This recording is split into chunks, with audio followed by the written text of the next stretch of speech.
What's up, Amazon sellers? It's never too early to start sourcing products if you're serious about selling seasonal ones. In this video today, I'm going to share with you when you want to consider sourcing, why you want to consider sourcing for seasonal products. And specifically today, we're going to go through Valentine's Day products. I'm going to do a live screen share and kind of show you some things that you want to see, what you want to be looking for, and some top tips. Stay tuned.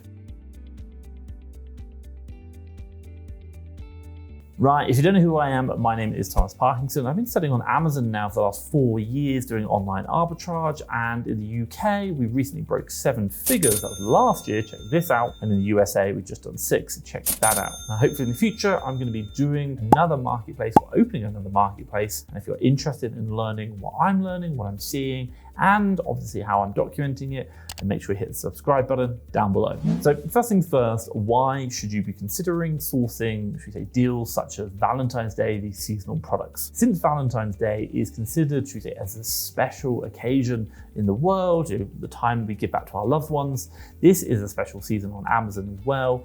Why? Because customers are coming onto places like Amazon to buy products, give to their loved ones during this seasonal time. Now, should we say, over my years of experience in selling on Amazon, I can totally say that when you are buying gifts to resell during Valentine's Day, these can drive your sales massively up. For us, for example, we are making thousands and thousands of pounds worth of sales on Valentine's Day when we get the right product. Now, what I will say is, always remember that selling on Amazon, doing online arbitrage model, is what I do, by the way. Buying low from retail stores online and reselling on the Amazon marketplaces means about getting the right products at the right time to drive sales. Advent calendars during Christmas, fantastic. Advent calendars during March, April, and May, probably not so good. So getting the right products at the right time, such as Valentine's Day products in February, is going to really help you out and obviously drive those sales. Now, Valentine's Day is not the only seasonal product that you can buy and resell on Amazon. And if you want to know what the other seasons are that I can prepare you for, then what I'll do is I'll drop you a video up here, which is going to talk about the seasons you want to consider for reselling it on Amazon in 2022. Check that out, and obviously that's going to help you understand what other kind of seasonal products. But today we are going through Valentine's Day sourcing and obviously identifying those products. Okay, so today I'm talking about sourcing for seasonal products, sourcing for Valentine's Day. I will ask the question, did you source and sell Valentine's Day products last year, or is this year the first year that you're doing it? I just want to understand how many of us are actually doing these types of seasonal products, and more specifically, Valentine's Day products. Let me know in the comments down below. Is this your first year, or have you done this many years before? Okay, so now let's talk about how to actually find seasonal products on Amazon and what you're looking for. Before we start to look for, should we say, Valentine's Day products, of course, what you're going to need to do is have an idea of what products are related towards Valentine's Day. Now, this can be things like, just brainstorming, thinking about it, and you might kind of type in like Google, great products for Valentine's Day, see what comes up. Now, these can be things such as like chocolates, teddy bears, flowers, all these kind of products, even like jewelry, for example. They're gonna, give you a very good idea of where to start looking on Amazon, and then obviously we can actually identify which products really have an impact during Valentine's Day, which we'll do in a minute. Now, I just talked about, should we say, finding product ideas, but what we want to do now is once we've got those ideas, we want to go find those products on Amazon, and we want to look at the data. And in particular, what we're going to be looking at in the data, well, we're going to be looking to see how the sales velocity, or the sales rank, should we say, has changed during that seasonal period, which we expect to see an increase in sales. So what I'm going to do now is jump on the computer, and I'm going to show you a product which we'll all know is a Valentine's Day product. But what I am going to show you is actually what we need to be looking for to confirm it is actually a Valentine's Day product, and obviously help you out in that. So let's jump on the computer now, and I'm going to show you an example of a product, and we'll see the evidence that it does increase in velocity in sales during the Valentine's Day period. Let's jump on now. Okay, so here we are, just jumped onto the computer right now, and if I just kind of have a quick look, this is a Lindor kind of like chocolate heart box, and you could probably guess this is a brilliant product to give away over that Valentine's Day period for a loved one. Now, quite simply, what I want to do is just scroll down to this product, and I'm not even going to look at like profitability ROI. I'm going to come straight down, and I'm going to be looking at this graph. Now, normally you're going to come into a 3-month graph like this, and this is the keeper chart down here. Now, what I'm going to do is just load this chart up into Keeper itself so we can make it bigger. So let me just jump over now. Now, here we are, same product, just on a bigger graph. Now, the one thing which I'm looking at right here is this sales rank. That's that green line. And basically, that just shows you what that sales rank, i.e. where it is positioned between sales rank, the best-selling product number one is the one best-selling product, up to however many there are in that category. Now, the closer it is to one, the faster it is selling. And what I'm going to do is just look at that sales rank over time. So, how close has it got down to one? And if I can see it's increasing, i.e. getting closer to one, it means the velocity of sales of this product is increasing. So right now we can see it's 3 months, and appreciate that it's January. So we're probably not expecting to see any amazing sales right yet. But what we want to do is come down and click on year, and we can see year. And what I can see, if you have a look down here, February, around the February time, that sales rank has come right down really, really low. Now you can see obviously it goes back up over the rest of the year and then starts coming back down again. Interesting, but that's maybe an anomaly. Let's have a quick look at all time. What can we see here? Wow, well, we can see a real repeat pattern here, around here. This is February, again, this is down here, this has come down low, February again, this has come down low, February, or say January, you kind of got February there, and again, February, February, and February. Now, obviously, we know that this product is going to be selling really well during the Valentine's Day period.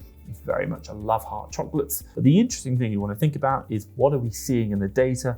We're seeing that line come down. It's very obvious. But if we were to spot another product that would do that, then we could probably assume that it's actually going to be quite heavily related or very popular during the Valentine's Day period. And for us, when we're sourcing, when we're looking for products, maybe when we're going for Google and searching for like top Valentine's Day ideas, we're going to come to Amazon, we're going to search for very similar products to that, and we're going to come down and have a look at this keeper chart, and we're looking for that evidence of that keeper chart dropping down at the seasonal times we'd expect it to. Now, one of the questions you might ask is like, hey Tom, that's great, I can now see this as a seasonal product. How do I know how many to buy? What should I do? Well, a top tip for you, and I'm just going to give you a rough guide, and obviously this is not perfect, but I'll try and help you out here, is what you're looking at is you're seeing this drop in sales rank at all times here. So it's going down in February. Now, the question we want to ask is, can we get a rough guess of how low it drops? So if we kind of see, it does drop down quite a lot, but I'm going to have a quick look here.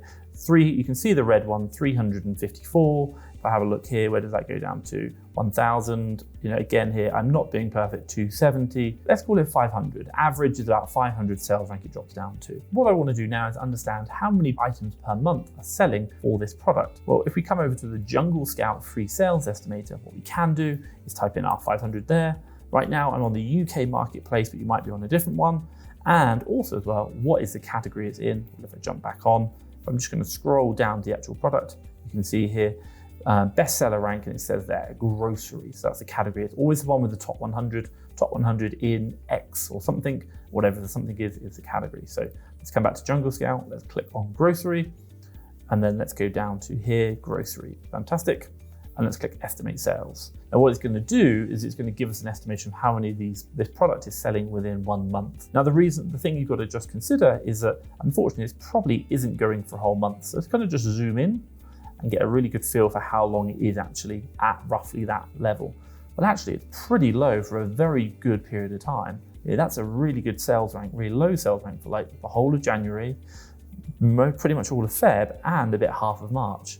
So actually, we could probably say this one product over that kind of month, those 2.5 months, might actually be selling somewhere around like 4,000 per month. Now, once you know that, you know the number of sales the listing's got, you've got a good idea of how fast it's selling. And then what I'd probably recommend looking at is just having a guide to say how many sellers there are over that period. And you can see here, let's say 33. So if we were to take that, I don't know, let's call it 4,500, roughly what it was, divided by 33. You might say that each one of those people is going to be selling 136. Well, that's quite a lot of chocolates they're going to be selling.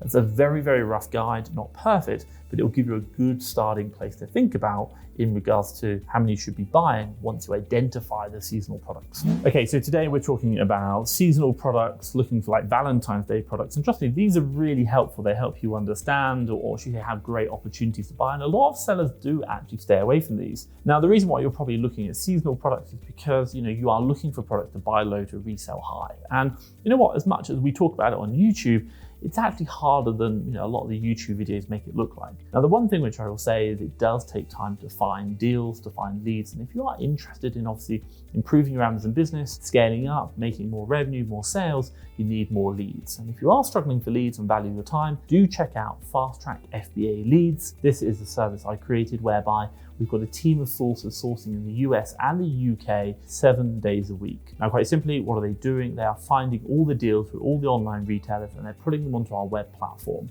You come in, you buy tokens, and then you exchange those tokens for the deals that we're finding. Now, you can see every single deal. You get to pick and choose. You can see the keeper chart. You can look back and find these kind of seasonal products by looking at the historical keeper data, the buy box price, put in your own custom feeds into there as well. We recalculate all the profits for you. Once you're happy, you exchange the tokens and then you get the supplier URL and the Amazon ASIN.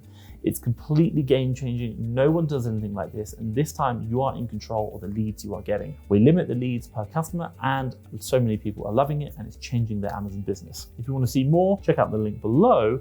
You can have a look at FastTrackFBA Leads. Trust me, I think you're gonna love it. Okay, so this leads me nicely on to chapter 3, top tips. So first things first, look, check your timelines. And what do I mean about that? Well, when preparing for your products to sell on Valentine's Day or any seasonal item, you've got to remember to think about how long it's going to take you to buy the product, get it to your warehouse, pack it, prep it, and then obviously ship it to Amazon's fulfillment centers and get it on sale, and obviously with enough time for the customer to actually buy the product ready for the seasonal item. So for you is think about the timelining, check the timelines just to make sure that you're actually buying it early enough. Last thing you want to do is go buy a lot of Valentine's Day products, and obviously they don't actually go on sale until after Valentine's Day. So check your timelines. Now, the second one I'll talk about is estimate your stocks. I did it on the live screen share. I talked about that. Selling seasonal items like Valentine's Day products has a downside. If you get it wrong, it can be that you've got to hold that stock for a year, and things like chocolates might not last for an entire year. So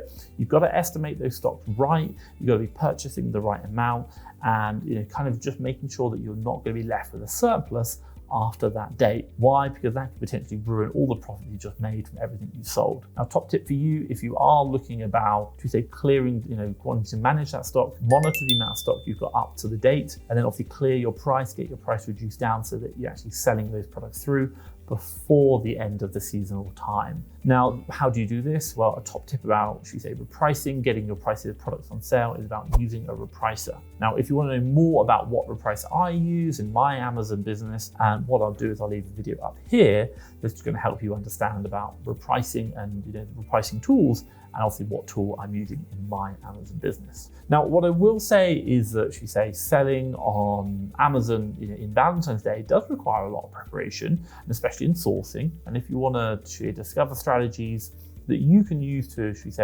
find products to look for that are going to help you, identify more products to sell and obviously get more deals, more leads, then what I'll do is I'll drop a playlist around here of how to find more products to help you sourcing and help you find more products. Check that out. I think you're going to love it. Now, hopefully you've enjoyed this video. If you have, give me a big thumbs up. And hey, if you want to see more videos like this, make sure you hit the subscribe button down below. But for myself, Thomas Parkinson and FastTrackFBA, thank you very much.